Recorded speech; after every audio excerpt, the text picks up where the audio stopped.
I met my husband on a dating site. I talked about how he proposed to me after 10 months. I talked about how we got married. I sold my house, moved into his house. He bought me a Mercedes. I lived the kept life lifestyle, and women were coming for me. And it blew my mind because I thought I was inspiring and helping women see, hey, this is possible. This is a thing. They didn't know I was a life coach. They didn't know I was a love coach. They just saw a black woman bragging and trying to tell me, well, you need to make sure your name's on it. Oh, I would have never did that because you just never know what can happen. Like, I get it. We get it. Life happens. Things happen. But if you say you want to learn how to put yourself in a position to live a certain type of life, you do have to take risks. You also have to listen and not listen to respond, but listen so that you can be helped. I met my husband on a dating site. I talked about how he proposed to me after 10 months. I talked about Welcome back to the channel. You see the information on the screen, so you know what I'm about. So let's get into it. One of the things I think that we have to constantly, go over, and I really hate that we have to go over this, especially in the black community, is the fact that not everyone is living the same life. All right? They're just not. Okay. And just because someone has done good or has done bad to someone else or is doing good or bad in their life doesn't necessarily discount them for a new life. So hopefully, as she even said, you can take, the barriers down for a moment and try to listen so that you can kind of understand, right? You have to take the barriers down. You have to take the walls down for a moment because I really can't hurt you, through the screen. I can't really do anything. And just like she's trying to educate a little bit, I'm always trying to educate. And I find that a lot of people in the comments, they kind of let us all know their own pain. Now, I know some people don't even watch the video. They'll just put up a comment, based off the title. And then they go away because they really are just more interested in having conversations through, the comments. That's just fun for them. And I get that. But I think when people are really trying to learn and trying to grow, they need to, like I say, bring those walls down, bring that pain down, because it's really just pain, and try to understand. There are great people, both men and women, in the United States. There are great people, both men and women, in the black community, in the Indian community, in the Latino community, in the Asian community, in the white community. There are great people, okay, at different economic levels. There are great people, that are just out here, period. Right? And what she's talking about, I'm gonna be real, I've seen it. Like I said, I work with a group, of singles, and I see it all the time in many of the things that they say, in many of the things that they do. And by working with these singles, it's very interesting always about the types of things that they go through. But a lot of that, it just goes back to, again, Proverbs 5 and Proverbs 7. Okay? And I encourage you to read them, but I want you to also understand what it means. See, Proverbs 5 and Proverbs 7, the whole point was to try to teach you, okay? And women can get stuff out of it as well. Like I said, all you got to do is flip it, the information for women. Okay, so when it says immoral woman, say an immoral man. Okay, the information almost perfectly lines up if you're either way. And so what I find is people have their desire of what they want and they reach out for what they want. Okay. But then there are some rules and regulations that the Bible has said pay attention to. And people don't want to follow those rules and regulations. They want to go after the man or woman that is not good for them. And then they get frustrated and say, oh, well, there's no good people, but they don't recognize that the more they hang out with bad people, the more that bad energy gets on them. Like one of the things that I've noticed, and I don't really know how it works.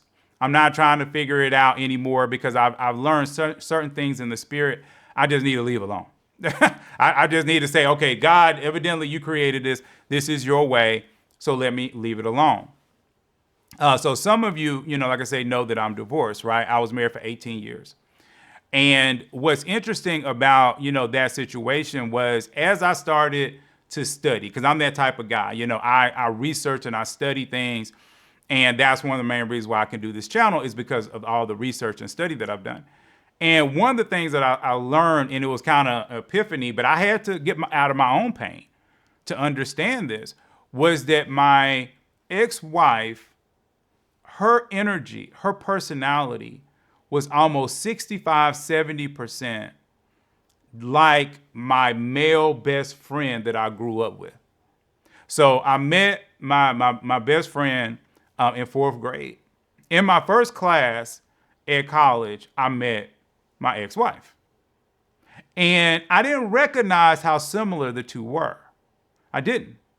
But as I started, because as I was going through my divorce, I really did not know, I'll be honest with you, what to do, how to handle this. I wanted to honor God. I did not want to get a divorce. I did not want to do these bad things. I was really trying to focus in on how to save the marriage.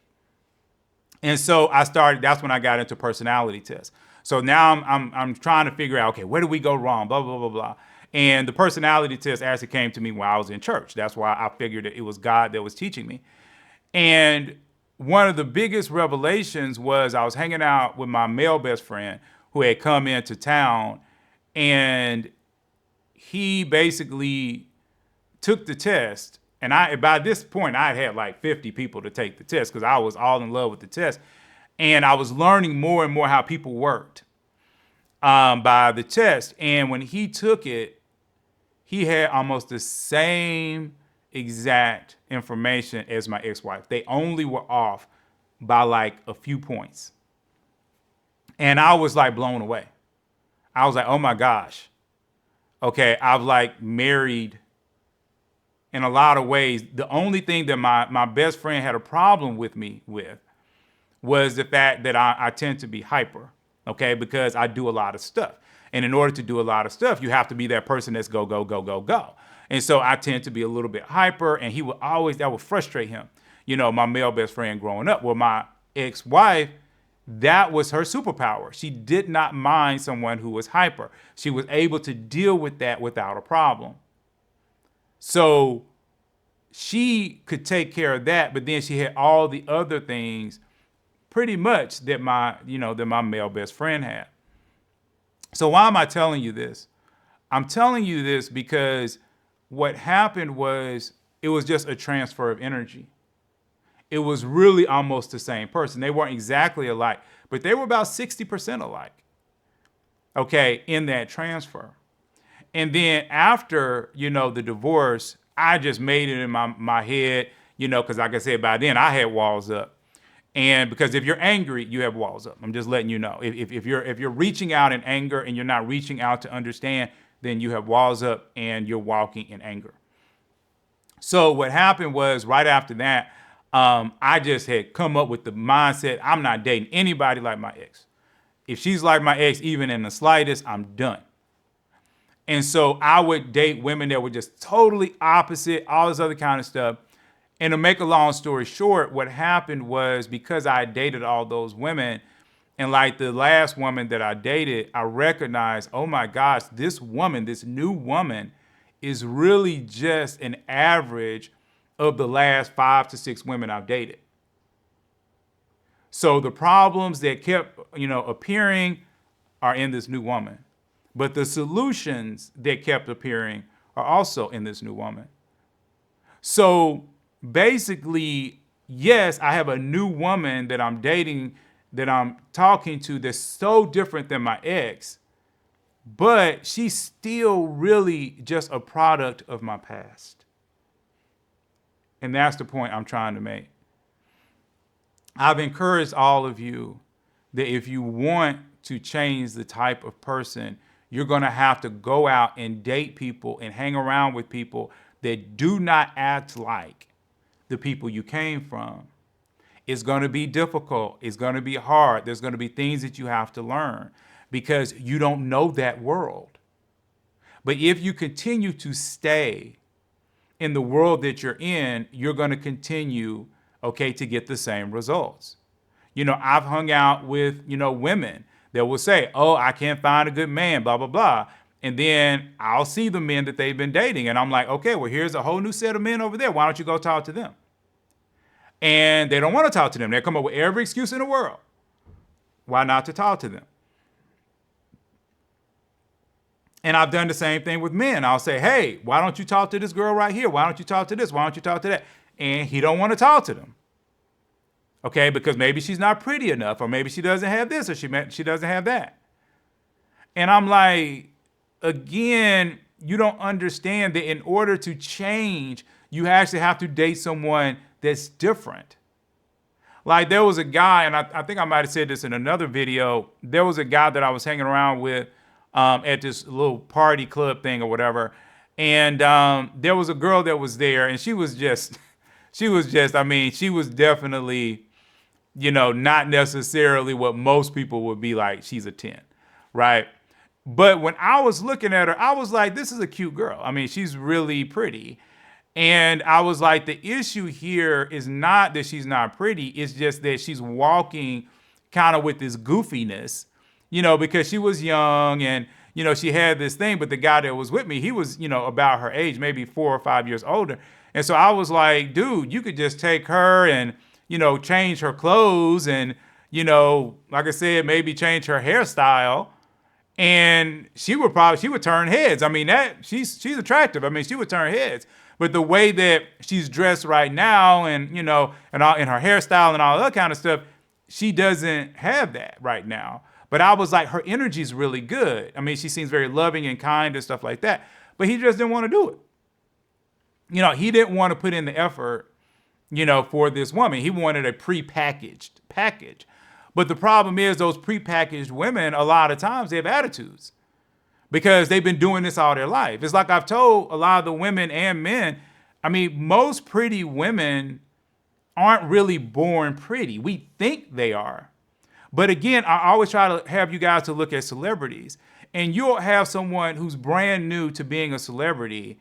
And then within 3 years, you look at that same person, you look at them as they come brand new, and you're like, oh, they just kind of look all right. But then 3 years later, you're like, oh, they kind of fine.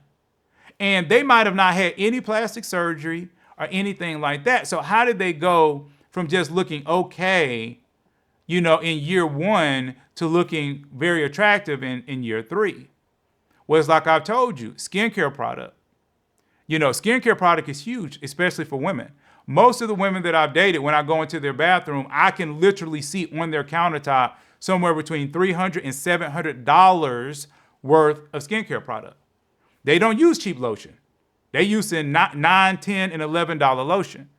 See, people think when these women take off their makeup that their skin is jacked up. No, that's not most women, okay, they're living this kind of life. Now, there are women that fake break, okay, because they're trying to, get to it. It's the same thing with makeup. There's cheap makeup and there's really good makeup. And see, again, I don't think people really see this. But when a woman is able to get good product in her hair, she's able to get good product on her skin, she's able to afford a personal trainer, she's actually able to eat better, okay, it is going to come out. All that goodness is like people say, you are what you eat. So if she is eating good food, she's going to be prettier. Her skin is going to glow. Okay, all these things, right? But you have to put in the effort. And it's the same thing for men. If you take a man and then you give him a personal trainer, so now he knows how to work out a little bit, you get good food in him, so now his skin looks better because men's skin can look better too. You tell him or encourage him to grow out a beard, to get the beard products, get his hair right. If he's one of those guys, change his style so that he actually is dressing really well, it can work. But see, people have this problem with that because they really want the person prepackaged. They want them to be like that from the jump. And I get that. I truly do, because there's always that concern of, oh, well, now this person has gone from a 6 to an 8. And I know some people don't like me using numbers, but I'm just trying to illustrate points. But they've gone from just average to now they're attractive, and now they're able to get more attention. So now that person might leave you. But that's when you have to look at the person's heart. That's why I say, if you're going to switch to these new people, you want their heart to be right. And this is why I always say, why are people just dating and marrying anything? The person's heart should be so locked on you, okay, that you ain't got to worry about it. That literally a naked person of the opposite sex could walk in front of your person, and that person is gorgeous or super handsome or whatever it is, and you just truly believe your person ain't gonna do nothing. And if you don't have that person, then you don't need that person. You know what I'm saying? Because at the end of it, okay, you're trying to find someone who can go the test of time.